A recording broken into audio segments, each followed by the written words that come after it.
విశాఖ జిల్లా ఆనందపురం మండలం రామవరం గ్రామంలో కోడి పందెం రాయులని టాస్క్ ఫోర్స్ అధికారులు అదుపులోకి తీసుకున్నారు. వారి వద్ద నుండి 2,07,000 నగదు, 8 కోళ్లు, 20 కోడి కత్తులు పోలీసులు స్వాధీనం చేసుకున్నారు. అయితే మాజీ గాజువాక ఎమ్మెల్యే చింతలపూడి వెంకటరామయ్యతో పాటు 28 మందిపై కేసులు నమోదు చేసినట్లు పోలీసులు వెల్లడించారు.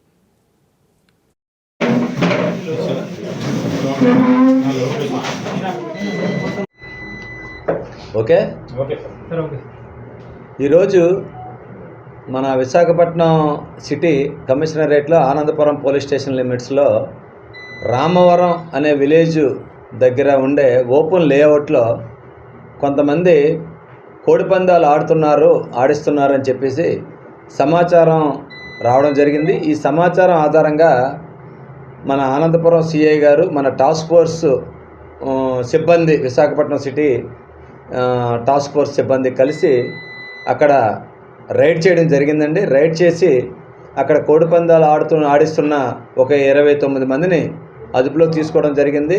అక్కడ ఒక 8 కోడి పుంజుల్ని, ఒక 2,07,000 సంబంధించి క్యాష్ని, అలాగే సుమారు ఒక 20 వరకు కత్తుల్ని